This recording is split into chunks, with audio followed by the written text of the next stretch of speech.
Good evening. I now declare the 2013 Brattleboro Union High School Annual Meeting in order. Please rise for the Pledge of Allegiance.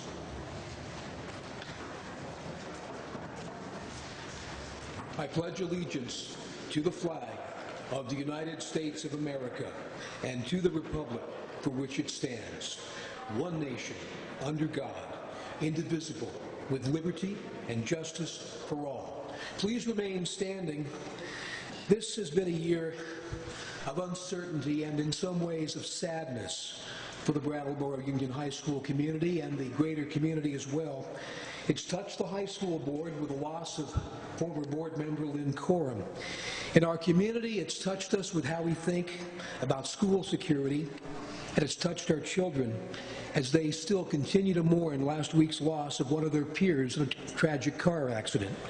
For all the events which touch our community and the hope that this building as a school teaching them brings, please join me in a moment of silence.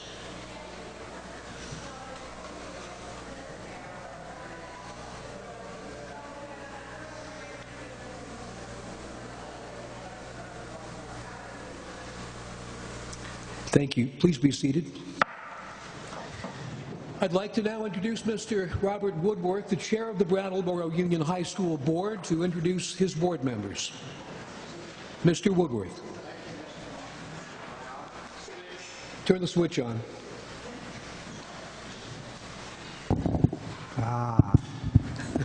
I'm on now.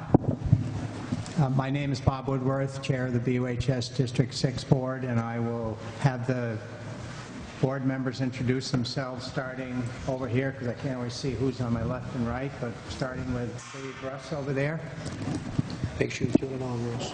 And your town. Yeah, I'm Russ Janis from Brattleboro.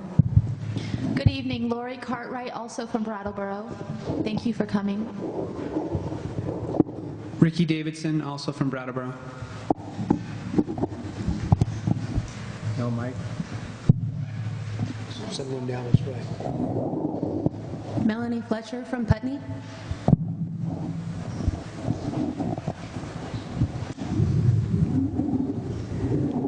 I guess it would have been easier if I just stood up and introduced him. Ian Torrey, Brattleboro. Ruth Barton, Dummerston. Sean Murphy from Guilford. Michael Collier from Vernon. And if we could also have our superintendent of schools, Ron Staley, introduce the high school administrators who are on hand this evening.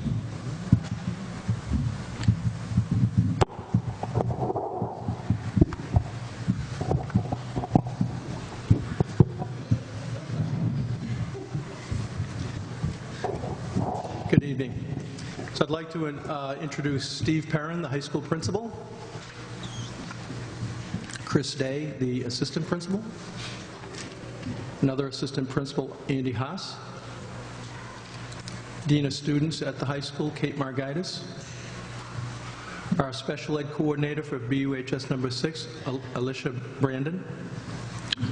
BAM's principal, Ingrid Crisco. BAM's assistant principal, Jerry Curry. The Wyndham Regional Career Center director, David Coughlin. And Assistant Director Michael Burnett. Also have Jim Kane, our business administrator, and Barb Nowakowski, our secretary to the superintendent. Thank you, Mr. Staley. If we could, let's take a moment and review our meeting rules. You'll find them on page 3 of the smaller of the 2 booklets that were passed out when you signed in. Now, again, if you are a registered voter within the 5-member towns, you should register with your town clerk. If you've not done that yet, please do so. You'll be given a colored card, which, when you want to rise and be recognized, you'll need to hold up so we can make sure that you are a legal voter of the district. In addition, in case of a paper ballot tonight, all the Board of Civil Authority members from member towns will be tabbed as counters to assist the town clerks. Now, I do not see a member of the law enforcement community here, so instead I will appoint a Sergeant-at-Arms Pro Tem, member of the Dummerston Select Board, Mr. Bill Holliday. If you could stand up, please. I won't joke about that either. Thank you, Mr. Holliday. In addition, voting by all matters, by voice, by division of the voters, or by paper ballot. A division shall be had at moderator's discretion or upon demand of 6 or more voters. A vote by paper ballot shall be had upon demand of 7 or more voters. If you've spoken at least once on the question, you're not entitled to the floor at the exclusion of another without leave of the voters, and you have the ability to speak no more than twice on a question. Again, to gain the floor, rise, address the chair, and your name and town of residence. But hold up your voter card, we'll get a microphone to you, and then you can begin all of that. Debate limited to 5 minutes per person speaking for the first time on any article. Now, we have microphone runners tonight. Please stand. Colby McGinn and Haley Lane, one on each side of the room. Thank you for your service tonight. Brattleboro Community TV is here filming for later airing. First Choice Communications is handling the sound for the evening. The BOHS Swiss Exchange and the German Exchange are selling refreshments in the lobby, so please be generous if you feel a need to be refreshed. And with that in mind, we will move to Article 1, to act on reports of officers. Is there a motion on the floor? Yes, Mr. Moderator. Mr. Murphy. I move that the reports of the district officers be accepted as printed. Do we have a second? Second. Moved and seconded, reports of the district officers be accepted as read. Discussion? Seeing none. All those in favor of Article 1 as read, please say aye. Aye. Those opposed, nay. The ayes appear to have it. The ayes have it. You've passed Article 1. Now to consideration of Article 2, we would like Superintendent of Schools Ron Staley to come forward and handle consideration of Article 2.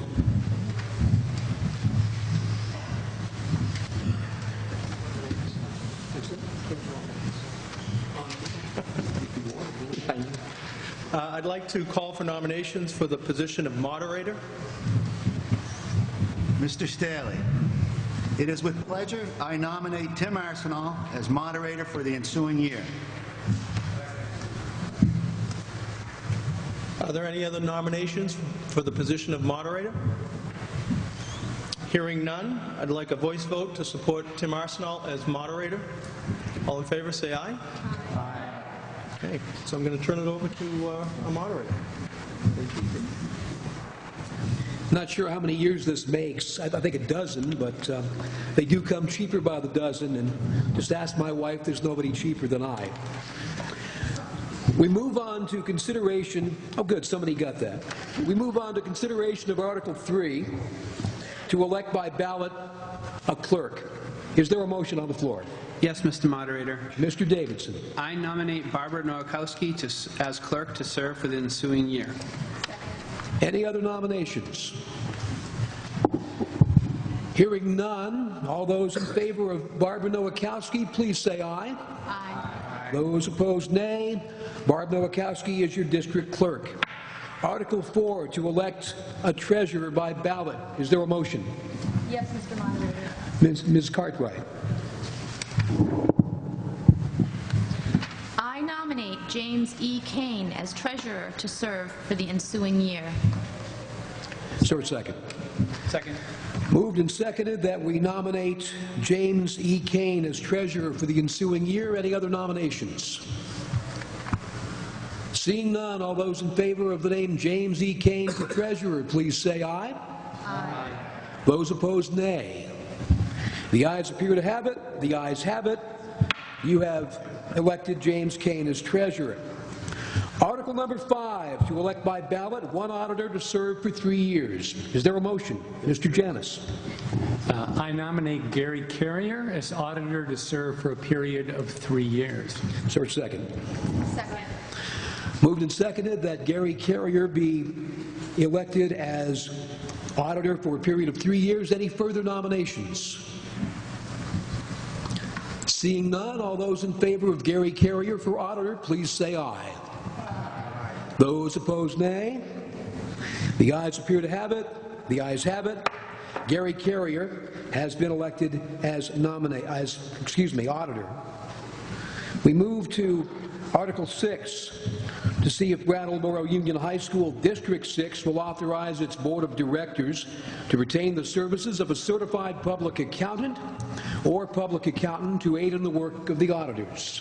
Mr. Janus. Thank you. I move that the Board of School Directors be authorized to employ a certified public accountant or public accountant to aid in the work of the auditors for the ensuing year. Is there a second? Second. Moved and seconded that the Board of School Directors be authorized to employ a certified public accountant or public accountant to aid in the work of the auditors for the ensuing year. Discussion on the motion. Seeing none, all those in favor of Article 6 as written, please say aye. Aye. Those opposed, the same. The ayes appear to have it. The ayes do have it. Article 6 has been passed.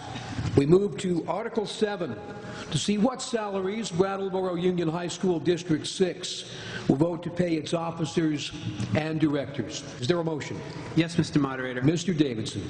I move that the Brattleboro Union High School District Number 6 be authorized to issue vouchers and for the payment of its officers and directors for the ensuing fiscal year in the following amounts.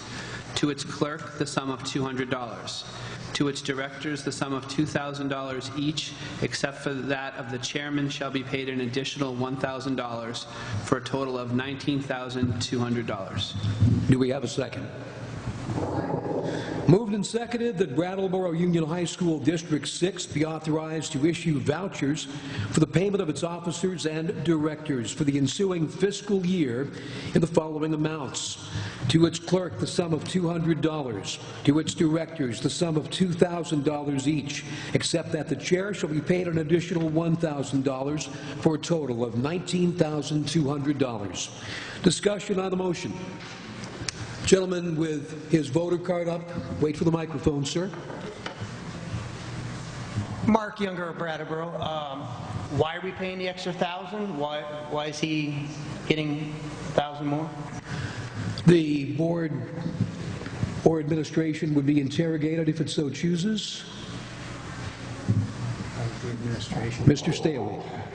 Yeah, it's fairly typical that the board chair would receive an extra stipend, really based on organization of several meetings, the finance committee that Mr. Woodworth serves on, other business that he has to attend to that generally falls to the board chair.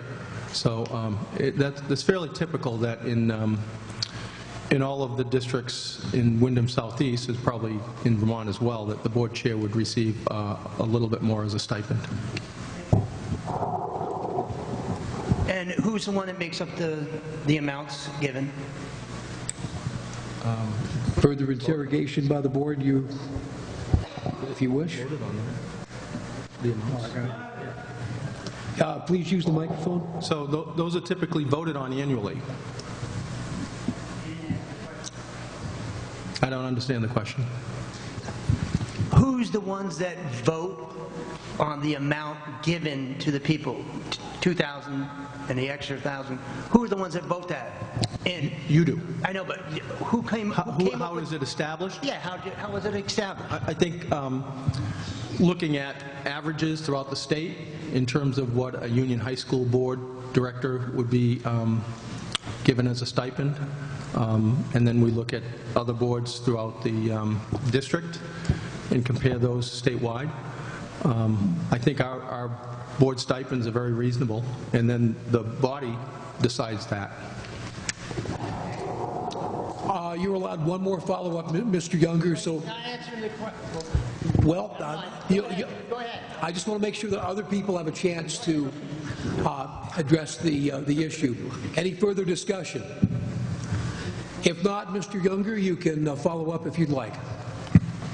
And on the $3,000, what are we talking hours worked? I mean, is it just a sum of money we're coming up with and that's it? Or do we have an actual hours paid or what? Again, the board is interrogated. Well, I would just say that having been a board member for several years and then having the great opportunity to be chair over the last year, the amount of time that's involved for chair as opposed to a regular board member is at least double in my experience. And that doesn't mean that the other board members don't work very hard. We are almost all of us on at least 2, if not 3 committees, and the committees meet on a regular basis. We have our regular meetings. We frequently are asked to participate in other school events, which we are happy to do. And I broke it down once when I was a director on a per-hour basis, and it's about the same as I earned at Santa's Land in 1967 as an elf. I think 75 cents an hour. How much work?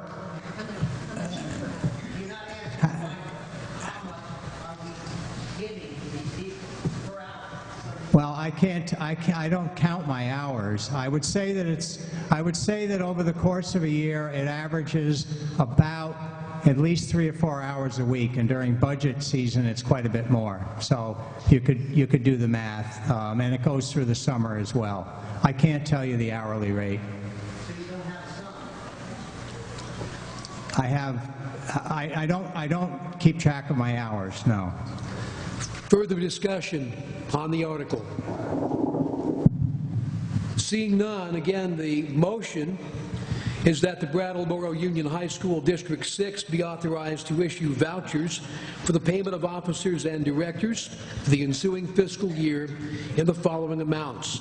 To its clerk, the sum of $200, to its directors, the sum of $2,000 each, except that the chair shall be paid an additional $1,000 for a total of $19,200. All those in favor of Article 7 as read, please say aye. Those opposed, nay. The ayes appear to have it. The ayes have it. You've passed Article number 7. We move to Article 8 to see if the voters, pursuant to 24 VSA subsection 2804, will establish a capital improvement reserve fund under the control and direction of the school board for the purpose of making scheduled capital improvements at Brattleboro Union High School. Is there a motion? Mr. Moderator. Mr. Woodworth. I move that the voters, pursuant to 24 VSA Section 2804, will establish a capital improvement reserve fund under the control and direction of the school board for the purpose of making scheduled capital improvements at the Brattleboro Union High School. And if seconded, I would like to speak to the motion. Is there a second? Moved and seconded that the voters, pursuant to 24 VSA subsection 2804, will establish a capital improvement reserve fund under the control and direction of the school board for the purpose of making scheduled capital improvements at Brattleboro Union High School. Mr. Woodworth, you have the floor. Thank you. We think of this wonderful $55 million school project as new. However, parts of it are nearing 10 years in operation. And we have, for the last 2 or 3 years, begun and have developed a capital plan, trying to look ahead as to what things we need to do and what will, in the next few years, be necessary. What we are asking in this article is that we establish a capital fund. We used to call it years ago a roof and boiler fund, but it wouldn't necessarily be just for that.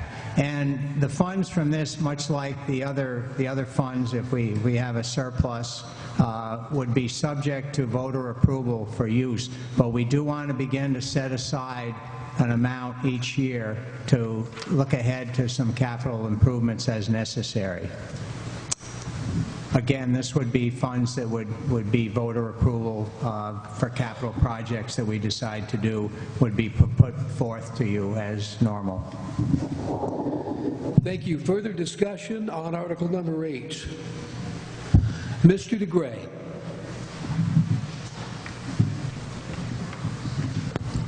Thank you, Dick DeGray. What is your baseline for capital expenditures? Obviously, it is below $10,000. The board or administration is interrogated.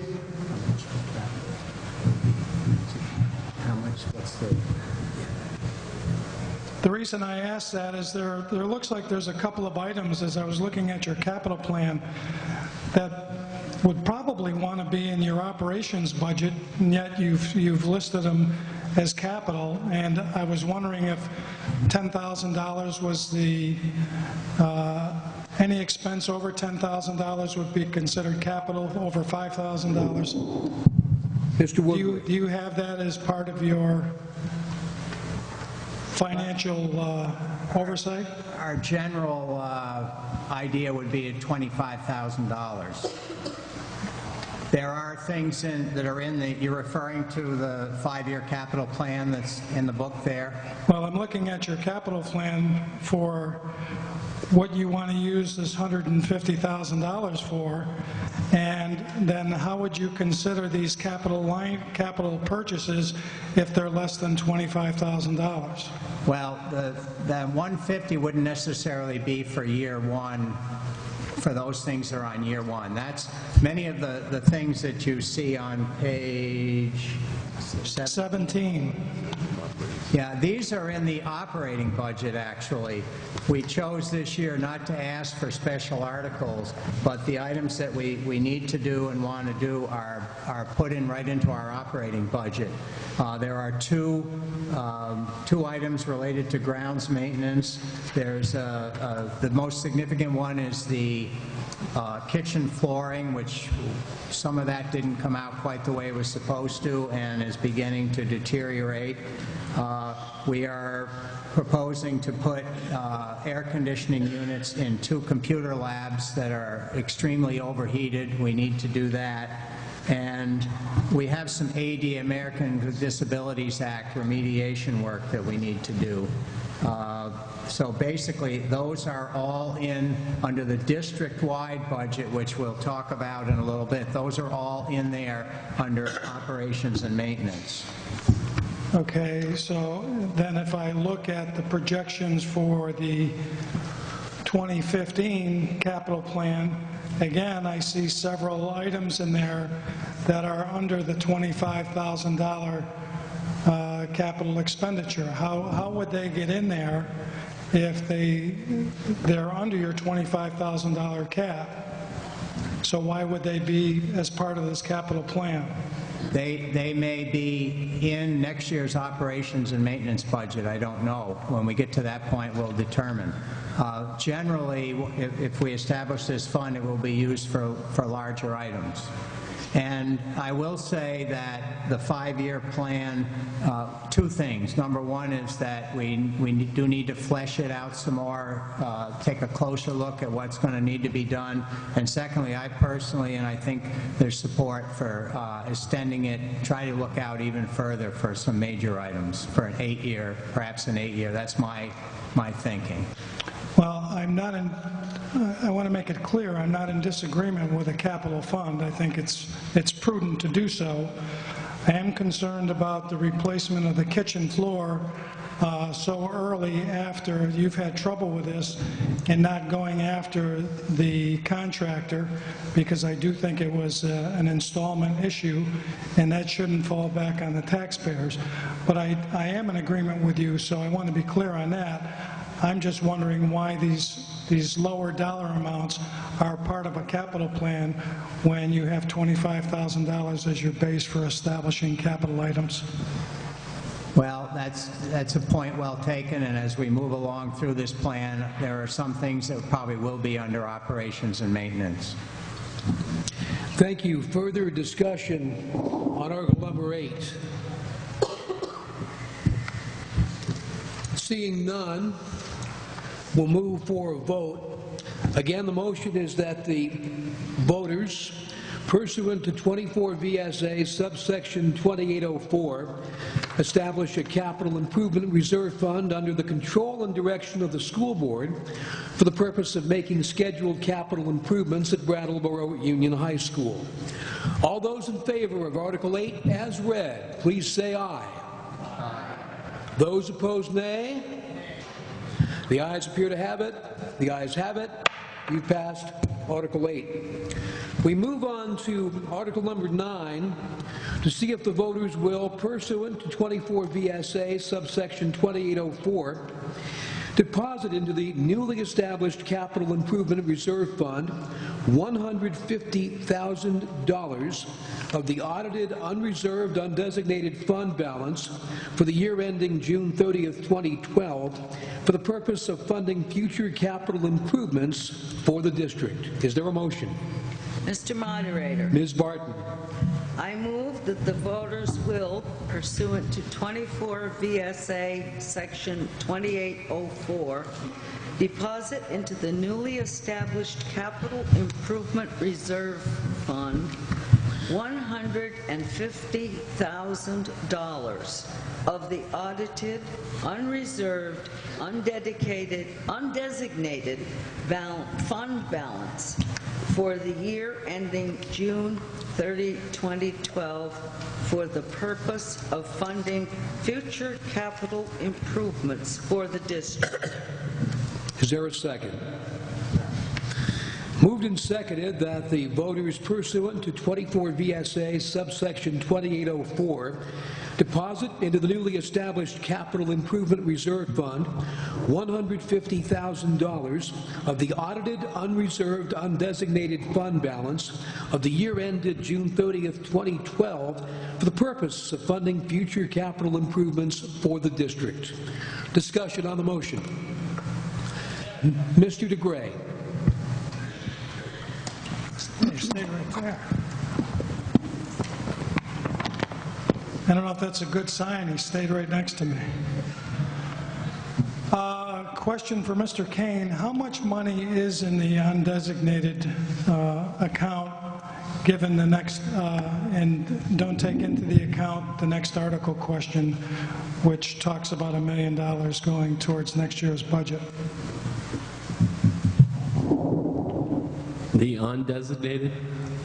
Okay. How much is at our disposal, actually?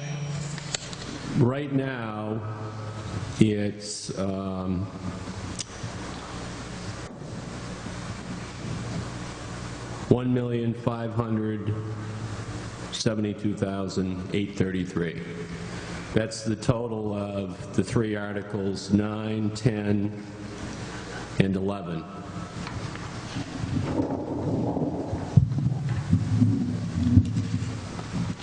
And that's the total surplus revenue? Surplus financial as of June 30, 2012. Thank you. Further discussion on Article number 9. Mr. Younger. Just answer me, the $150,000, that's going to be a new, what I call a slush fund for future things. I mean, why are we taking the money from the taxpayers? Why don't we just wait till we actually need that money and keep the money in the taxpayers' pockets? The administration is queried, or the school board, if it so chooses. Mr. Woodworth. Well, I will just say that it's prudent in our mind that we start to look ahead. The size of this facility, there's going to need to be some money spent.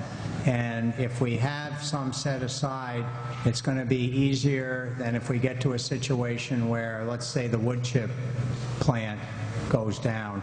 We have to hit a really big number and hit the taxpayers with a big number all in one year. We're trying to look, based on the size of this operation, at a reasonable amount to begin to set aside.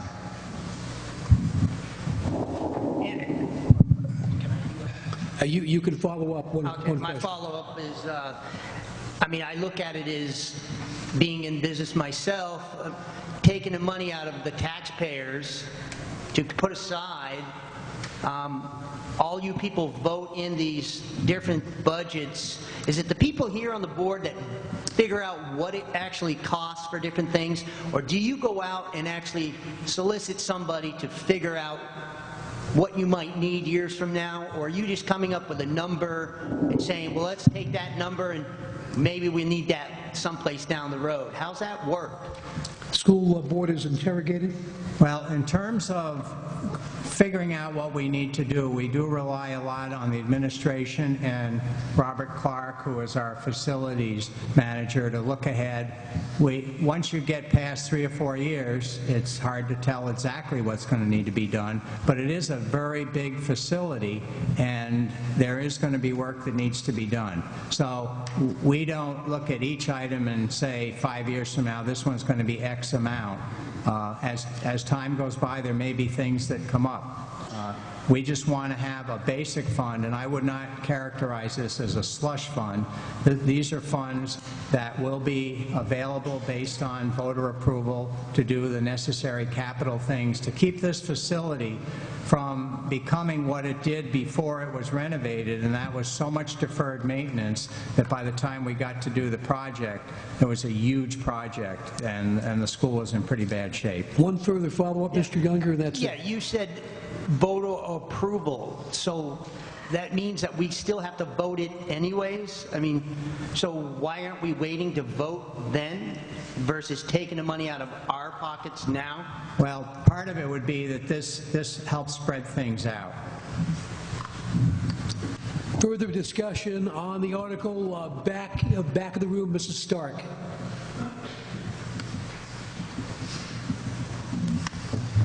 Billy Stark, Brattleboro. Before I can vote yes or no on this $150,000, I need a little more information on the unassigned, unrestricted, because on page 29 of the financial notes, it says there's $2,790,000, I think, there. And so I'm not clear on what number is actually in the undesignated. The $1,572,000 is what Jim gave us for the next few articles, but I want to know what's the total in there. And maybe I'm not reading the financial statement correctly, but I need help. The board and/or administration is interrogated. Mr. Kane. If you go to page 13 of the audit, it's in the back of the book, under the balance sheet for the general fund, fund balance, unassigned balance is $2,798,033. And of that total, we're using in the current year to defray taxes $1,218,000, which was made up of $800,000 to offset taxes for the operating budget and $418,000 in one-time expenses. And of the remaining balance, we're requesting $422,833 be set aside into the education reserve, $150,000 to be put into the newly established capital improvement fund, and $1 million to offset taxes for FY14. Further discussion on article number 9. Mr. DeGray will recognize you for a second time since nobody else is raising their hand.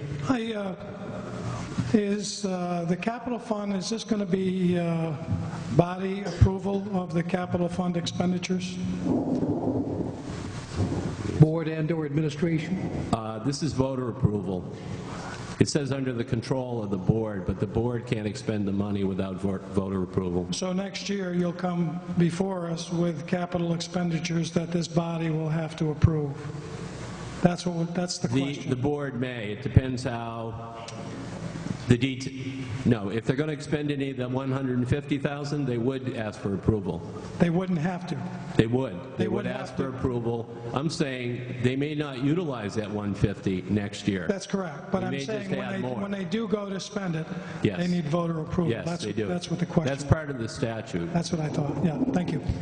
Further discussion, article number 9, over in the far side of the room. Gentleman with his hand up.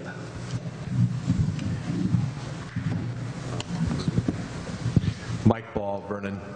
I've established a number of capital plans. One of the things that you want to do is, so you don't tie the board's hands, is you identify what you're going to spend within a certain year. And at that time, that's right now should be when we're giving approval, that if you needed to spend the money, we're telling you that in that fiscal year, the $150,000, if it's between now and next February, that you'd be able to spend that money without having us to come back to a special meeting. Because number one, we don't want to have to come back to a special meeting, especially when we're talking about it right now. And the other thing is that based on the way that this is set up, it should only be, if we're going to do that, it's only for the items that we're approving on the list for that fiscal year. I personally don't want to come back to another meeting that we could talk about right now. Mr. Woodworth, the board was interrogated. Well, I would say that we don't anticipate any other meetings. As I noted before, everything on this year's list has been included in the operating budget under maintenance. So there will be no other capital request unless there's some unusually traumatic event that happens that we have to do something. We do not anticipate anything else in this coming year. In case anybody else wanted to speak, seeing none, Mr. Ball, you'll be allowed to have the microphone for a second time. Right in back of you, sir. One of the things about a capital plan also is the fact is if you set aside a certain amount of money, like in the town of Vernon, the minimum amount for the capital plan is $10,000. If anything happens that's an emergency that has to be done right now, there's a certain amount of money in another fund. We have an emergency capital reserve fund that allows us to spend money above the $10,000 limit so that we don't have to have a special town meeting in order to be able to get it done. Is that just doesn't, what you just said, Bob, doesn't make any sense, because you have to have a certain amount of money that you have within your control in order to keep the plant functioning. Yeah. I'm going to let Jim respond to that. Mr. Kane. The school boards in the state of Vermont have the authority to operate the schools in a safe environment. If there are any major system failures, the boards are authorized to run a deficit to make the schools safe. So if there was an emergency of a large magnitude, the board could actually borrow money to remedy the situation, and then after the fact get voter approval. So the board is covered, and I know schools are a little different than towns, but I think an emergency sinking fund or a capital fund, and the capital fund, I think it gets too convoluted. I'm all for having one essentially capital improvement fund. The reason we have the education fund, reserve fund set up, is because under state statute, if we don't restrict those surplus dollars, they're returned the immediate next year after audit to defray taxes, and taking all of the money left over in surpluses and applying it in one fiscal year is not financially responsible. Further discussion, Article 9. Seeing none, the motion is that the voters will, pursuant to 24 VSA subsection 2804, deposit into the newly established Capital Reserve Fund $150,000 of the audited, unreserved, undesignated fund balance of the year ended June 30th, 2012, for the purpose of funding future capital improvements for the district. All those in favor of Article 9 as read, please say aye. Aye. Those opposed, nay. The ayes appear to have it. The ayes have it. You've passed Article 9. We move to Article number 10.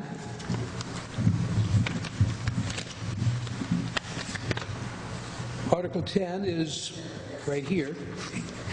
To see if the voters shall authorize the use of a portion of the unreserved and unrestricted fund balance for the year ended June 30th, 2012 in the amount of $1 million to defray expenses for fiscal year 2014 as noted in the proposed 2013-2014 budget. Is there a motion? Yes, Mr. Moderator. Ms. Cartwright. I move that the voters shall authorize the use of a portion of the unreserved and unrestricted fund balance for the year ended June 30th, 2012 in the amount of $1,000,000 to defray expenses for fiscal year 2014 as noted in the proposed budget for 2013 through 2014 or fiscal year 2014. Do we have a second? Second. Moved and seconded that the voters shall authorize the use of a portion of the unreserved and unrestricted fund balance for the year ended June 30th, 2012 in the amount of $1 million to defray expenses for FY 2014 as noted in the proposed budget for 2013 and 2014. Is there discussion on the motion?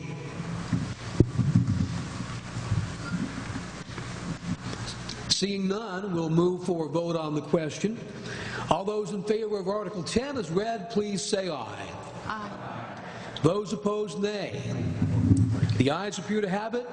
The ayes have it. You passed Article 10. We move to Article number 11 to see if the voters shall authorize the transfer and deposit into the Education Reserve Fund of the district the balance of $422,833 from the unreserved and unrestricted fund balance as of June 30th, 2012. Is there a motion? Yes, Mr. Moderator. Mr. Torrey. I move that the voters shall authorize the transfer and deposit into the Education Reserve Fund of the district the balance of $422,833 from the unreserved and unrestricted fund balance as of June 30th, 2012. Do I hear a second? Second. Moved and seconded, the voters shall authorize the transfer and deposit into the Education Reserve Fund of the district the balance of $422,833 from the unreserved and unrestricted fund balance as of June 30th, 2012. Discussion on the motion. Mr. Younger.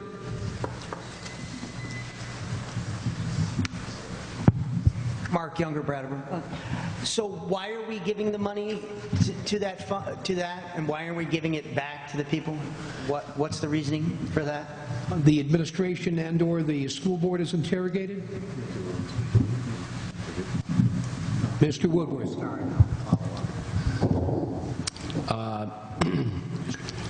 As I said earlier, if you apply all surplus funds in 1 year to defray the taxes in 1 year under the state education funding formula, it creates havoc. I mean, the rates, right now the legislature is discussing what the base rate's going to be.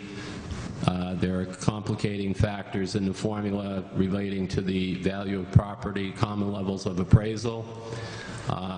The calculation of the taxes in the state are not easy to calculate. I mean, other than the taxpayer paying their bill, that's where they see it. It's a pretty complicated formula and funding mechanism. And what the board is trying to do is to spread out the surplus funds over a period of time to balance that impact in the tax rate for the taxpayers of the 5 towns. The projected rate based on this document, the annual report, for next year, as an example, for Brattleboro, there's a 3-cent increase. That assumed a base increase in the residential education tax of 2 cents. There's been discussion where that may go higher, but it's all about leveling the playing field so you don't have spikes in the tax rate from one year to the next. I don't think that's in the best interest of the taxpayers. And as I said earlier, if the voters don't vote to restrict these monies, by statute, all of it has to be applied to reduce taxes next year. And I don't think it's fiscally or financially responsible in my position to advise the board to do that or to have that as a policy. Further discussion on Article number 11.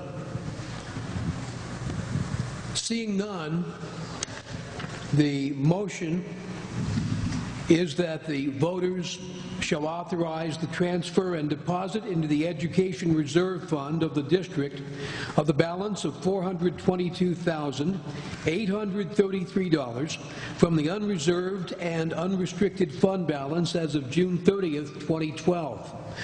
All those in favor of Article 11 as written, please say aye. Those opposed, nay. The ayes appear to have it. The ayes have it. You have passed Article 11. We move to Article number 12 to see if Brattleboro Union High School District number 6 will vote to appropriate a sum of money to defray its expenses and liabilities for the coming year, and if so, how much? Is there a motion? Mr. Moderator. Mr. Woodworth. I move that the Brattleboro Union High School District 6 appropriate the sum of $27,537,316 in order to defray its expenses and liabilities for the fiscal year 2013-2014. If adopted, the portion of this total sum to be raised by taxes to be only that portion not received from revenue from other sources. And if seconded, I would like to speak to the motion. Is there a second? Moved and seconded that the Brattleboro Union High School District number 6 appropriate a sum of $27,537,316 in order to defray its expenses and liabilities for the fiscal year 2013-2014. If adopted, the portion of this total sum to be raised by taxes to be only that portion not received from revenues from other sources. Mr. Woodworth, you have the floor. Thank you, and I will try to stay within the 5 minutes. You can gong me if I get over that. Once again, we present a budget that we feel is responsible, both providing the best possible educational opportunity for our kids while being sensitive to the pressure on taxpayers. For the last 5 years, the board has challenged the administrators and staff to hold the line on discretionary expenses and to look for innovative ways to get more out of our education dollars.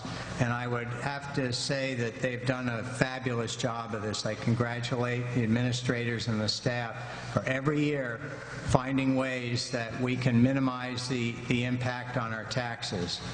As a result of this last 5 years of work, our 2014 proposed operating budget is some $200,000 less than our 2009 operating budget.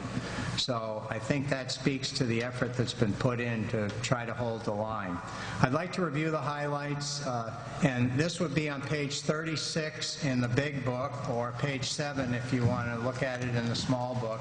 This is the appropriation summary, then I'll ask Jim to touch a little bit on revenue. First, our category is broken, our budget is broken down into 5 categories. And first is the district-wide budget. As you can see, this is up about, proposed budget is up 2.54%, and that's about $269,000. District-wide expenses are budgets that are spread across all 3 units, the senior high, BAMS, and the Career Center. Such things as operations and maintenance, security, library, some technology things. And the major factor in the increase here is the $206,000 in operations and maintenance, which we talked about before. That is projects that we are putting into our operating budget this year. We are not asking, there are no other articles for capital expenditures. Those include some work on the flooring, as I mentioned. I won't go through the list again. We talked about it before. Other items of note in the district-wide budget, there are some small increases in our dual enrollment program, which has been a very successful program whereby students can get credits for college credits while they're here at high school. There is an increase in the WSESU assessment, which is the money the supervisory union assesses us. An area as an example of innovation is special ed, where we have been able to keep that under control, and part of that is the out-of-district tuition we pay to send students to other places, and that's actually down $53,000 in this budget. And then we also realize a decrease of $71,000 in expense because we have a capital lease that finishes up that we won't have next year. Senior high, up 2.42%, $159,000. Basically, enrollment is stabilized at the high school. We have about 860 now. Our projection is approximately 875. We have included one small staffing increase, that being student family interventionist. This is an attempt to reduce the dropout rate. We do have averagely about 40 a year students who do not complete, and this is a position that would help try to reduce that. And it's been shown that it only takes 2 or 3 saved students to make the program pay for itself. Many of this would be a part-time position. Many of these would be hours working with the families and would be home visits and off hours. So that's our only staffing increase. Department discretionary expenses are holding the line. We have some small increases in math and for technology, and in science primarily for textbooks. The foreign language program, Asian Studies, we've increased that $20,000. That was a grant-funded program, but the grant has been diminishing, so we find that to be a very useful program, and we're putting a little bit back into that. Next is WRCC tuition. That's the tuition that's paid to the Career Center, and that is up $89,000. The challenge that we have in the Career Center is that as time goes by, of late, more and more of the students have been from Brattleboro, and we need to work on attracting some more students from the sending towns. Obviously, if Brattleboro has the biggest share of the students, they have the biggest share of the assessment. Mr. Woodworth? Yes. Your 5 minutes are up, but unless there's objection from the body, you'll be allowed to complete your presentation. I'm getting close. Seeing none, please continue. Okay. Thank you for the reminder. The Career Center itself is up about 2%. Our enrollment there is down slightly. We've reviewed every program carefully for viability. Is it a program that's right for the kids, and is it being subscribed to adequately? We have some increases in medical human services. We added a paraprofessional, and we are spending a little bit more on promoting and marketing our programs to the sending schools. Putting this all together, we get an operating budget that's up 2.37%, or $580,000. Within this, a good share of this total is related to the increase in health insurance. We have just learned that VHI has formalized its rates, and we will actually the health insurance will be going up a little bit less than we anticipated, so that works a little bit to our favor. Below the operating bottom line, you can see that we have, because there are no capital improvements, the $418,000 from last year, with grandstand and so forth, is not there. That drops the budget. You see the special article, building fund, $150,000, and then you see a reduction in debt service both for the project and the track. bringing us to a bottom line of $27,687,000, or a 0.91% increase over last year. And if I may, I would like to have cede the floor to Jim Kane for a couple of minutes to go through where does all the money come for this. Mr. Kane is recognized. On pages 37 through 39 of the annual report is a 3-page detailed listing of the revenue sources for the operating budget. It's broken into really 4 areas: local funds, sub-granted funds, state funds, and federal funds. And between the local revenue and the federal dollars and the sub-grants, the increases and decreases in those areas for the coming year really net to 0. So the increase in the $250,000 to fund the budget increase for FY14 comes from the general state support line, which is in the middle of page 38.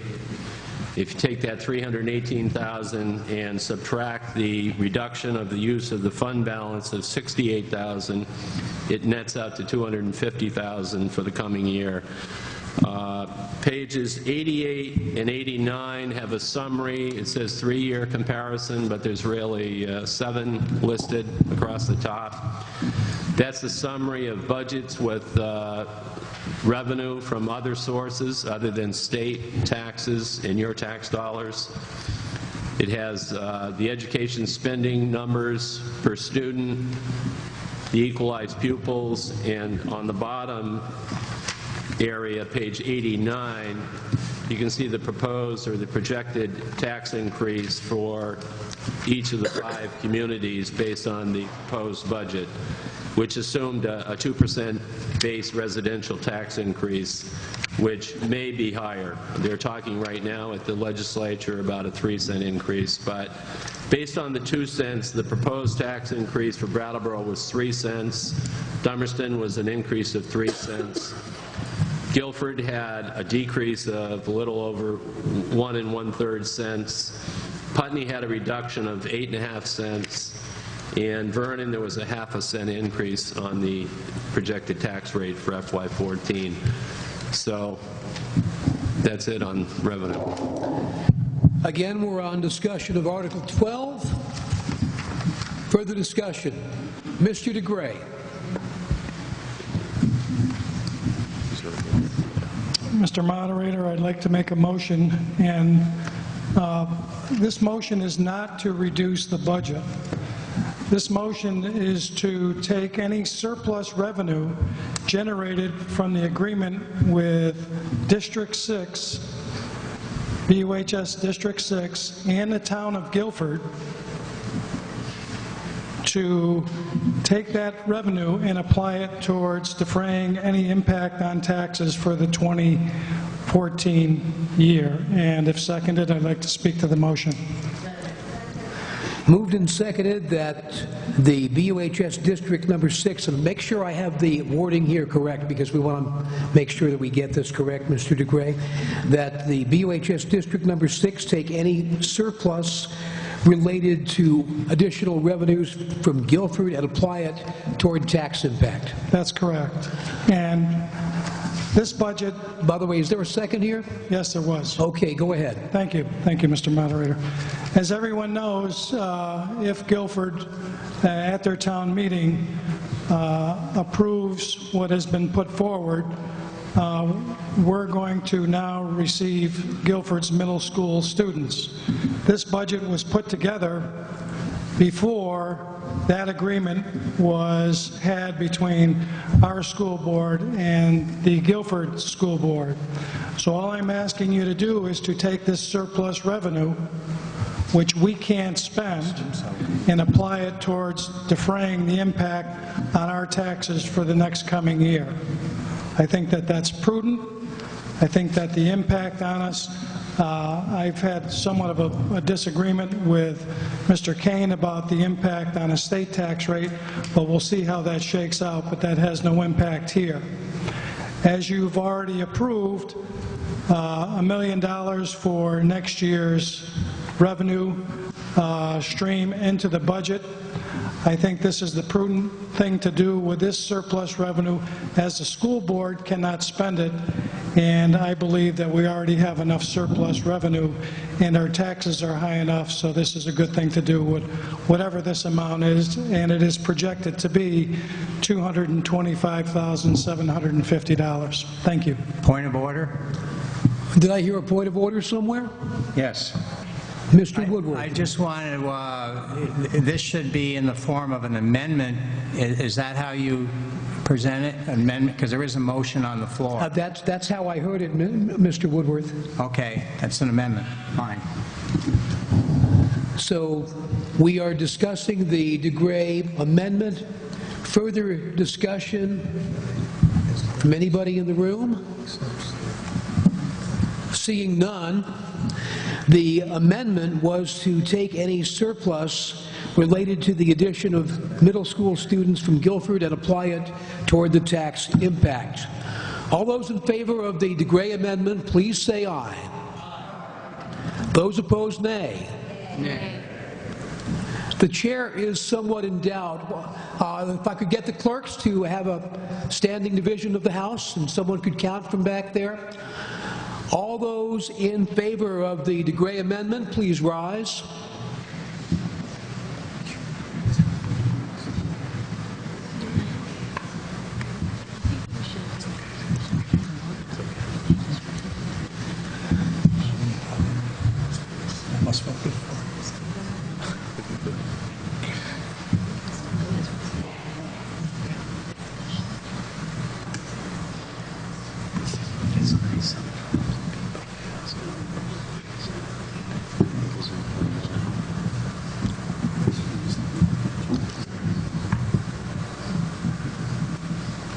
All right, please be seated. All those opposed to the DeGray amendment, please rise and remain standing.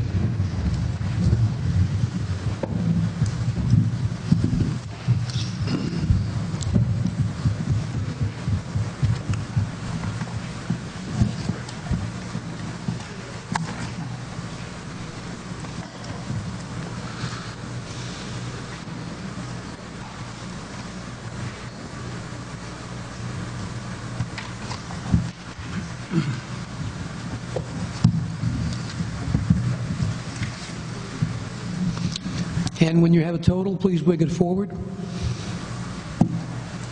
Please be seated.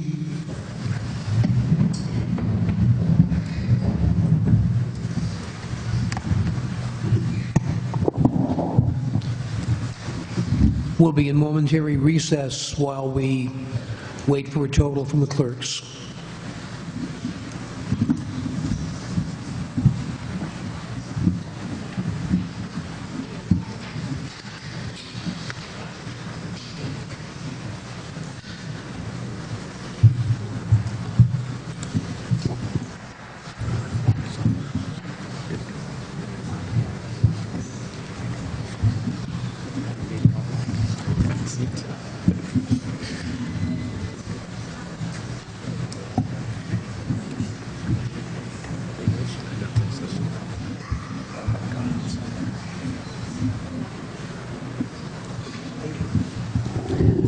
Please listen to the results of your vote on the DeGray amendment. Voting yes, 42.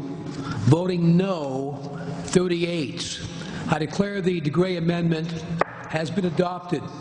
We now move to the amended Article 12, further discussion. Gentleman in the middle of the room on your side. Michael Bosworth, I'm Vice Chair of the Brattleboro Finance Committee, and most of these remarks, and I'm pretty sure I'll get them under 5 minutes, are addressed particularly to Brattleboro voters, and I'll read directly from the cover of a report we put together, and there are more copies of that in the back of the room, I believe, if people have not picked them up. And one of the big things that the Brattleboro Finance Committee wanted to do is just to help put everything in context for Brattleboro voters, and particularly Brattleboro town meeting members, because sometimes we deal with different budgets at different times. So for Brattleboro voters, while we recognize that the BUHS district has taken good steps to contain costs in a difficult budget year, we do point out the following. The Brattleboro portion of the proposed BUHS district budget would be about 34% of total Brattleboro property taxes.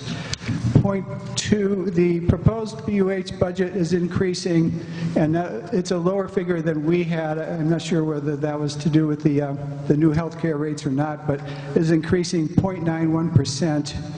The actual tax rate increase for Brattleboro portion is estimated to be about 3 cents, and this will be in addition to a possible similar tax increase for the Brattleboro Town School District, and both of these in addition to the municipal tax increase.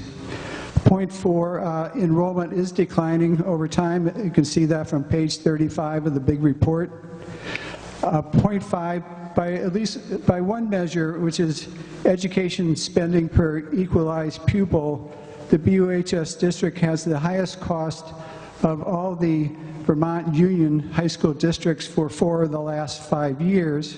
That's taken from a Department of Education website. 6, Brattleboro's grand list is growing very little, basically not growing. Point 7, except for the possibility of which we've just talked about, of middle school students from Guilford, no new sources of revenue on the horizon that we know of. Number 8, payments on Brattleboro's wastewater district plant bonds have recently begun. Interest payments on police fire facilities begin next year, the fiscal year 2014, and principal payments begin the year after.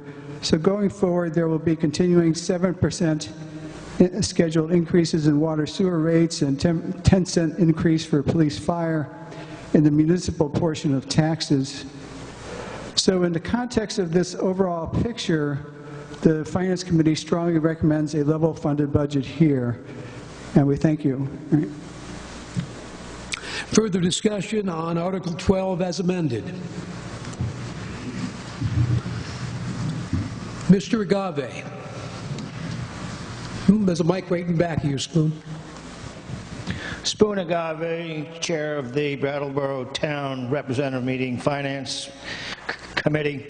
I am not, however, speaking as a representative of that committee because what I'm going to say we never spoke about. Although it is true, as everybody's heard, we do have one of the highest tax rates in the state. We also have one of the lowest household incomes in the state, averages. Next year, the year that will begin July 2014, because of the town side alone, we may be looking at the highest tax rate increase in the history of the town. If you thought $2.50, 100 was a lot, hang on, because we're getting near 3. We recognize that the information we have been able to come forward with has been late, and it hasn't been widely distributed. It's been earlier than it ever has been, but we also know we need to get a lot of this information out a lot sooner. My own feeling is it would be difficult and unlikely to for the board to be able to respond to our recommendations this year. It should. As people, as voters, you should consider our recommendations. But certainly, from here on, we feel very strongly, I feel very strongly, that it's not just a matter of what we need for education or what we need for bulldozers or whatever else it is, because every chair of every committee is going to say, this is the least we can possibly function on. Well, I don't know how we will manage, but we have to start considering from here on out that until we find some revenue somewhere, every budget needs to be level funded at best, if not reduced.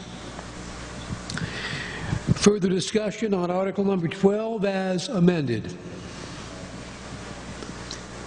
Seeing none, I will read you the amended article that the Brattleboro Union High School District Number 6 appropriate the sum of $27,537,316 and order to defray its expenses and liabilities for the fiscal year 2013-2014. If adopted, the portion of the total sum to be raised by taxes to be only that portion not received from revenues from other sources, and that any surplus revenue related to the addition of middle school students from Guilford be applied to reduction of taxes. All those in favor of Article number 12 as read, please say aye. Those opposed, nay. The ayes appear to have it. The ayes have it. You've passed Article 12 as amended. We move on to Article number 13 to see if Brattleboro Union High School District 6 will authorize the district to accept and expend categorical grants and aid received from the state of Vermont and the United States government. Is there a motion on the floor? Yes. I believe I heard Ms. Barton back there. Please continue, ma'am. Move that the Brattleboro Union High School District Number 6 authorize its Board of School Directors to accept and expend categorical grants and aid received from the state of Vermont and the United States government. Is there a second? Second. Moved and seconded that the Brattleboro Union High School District Number 6 authorize its Board of School Directors to accept and expend categorical grants and aid received from the state of Vermont and the United States government. Discussion on Article 13. And seeing none, all those in favor of Article 13 as read, please say aye. Those opposed, nay. The ayes appear to have it. The ayes have it, and you have passed Article number 13. We move to Article number 14 to see if Brattleboro Union High School District Number 6 will vote to authorize its Board of Directors to borrow money pending receipt of payments from a member district by the issuance of its notes or orders payable not later than 1 year from the date thereof. Is there a motion? Yes, Mr. Moderator. Ms. Fletcher. I move that the Brattleboro Union High School District Number 6 authorize its Board of School Directors to borrow money pending the receipt of payments from the member districts and not in excess of the anticipated revenue for the school year by the issuance of its notes or orders payable no later than 1 year from the date thereof. Do we have a second? Second. Moved and seconded that Brattleboro Union High School District Number 6 authorize its Board of School Directors to borrow money pending the receipt of payments from the member districts and not in excess of anticipated revenue for the school year by the issuance of its notes or orders payable no later than 1 year from the date thereof. Discussion on Article 14. And seeing none, all those in favor of Article 14 as read, please say aye. Aye. Those opposed, nay. The ayes appear to have it. The ayes have it. You passed Article 14. Article 15, to transact any other business that may legally come before the meeting, and no action taken under this article can be considered binding upon the board and the district. Mr. Staley.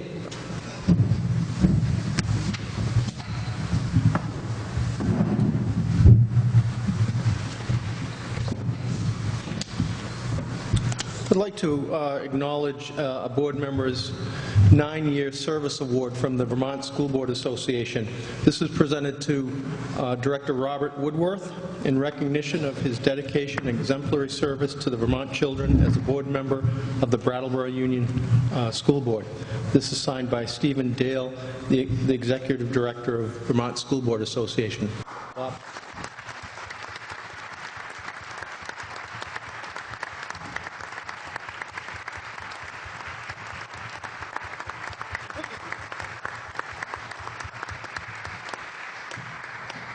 And the other person I'd like to acknowledge in his 34 years of service to the district, Jim Kane, our business administrator, for his dedicated service.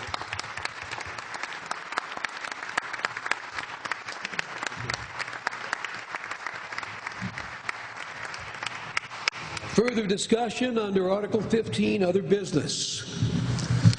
Before I accept the motion to adjourn, I'd like to read you the total attendance tonight. From the town of Brattleboro, 8,263 registered voters, 83 in attendance, that's 1%. From Dummerston, 1,667 voters, 16 attended, that's 0.9%. From Guilford, 1,686 registered voters, 15 attended, that's 0.8%. From Putney, 1,711 registered voters and 8 attended, that's 0.4%. And from my hometown of Vernon, 1,621 registered voters, 7 attended, 0.4%. Total registered voters who could have attended, 14,948.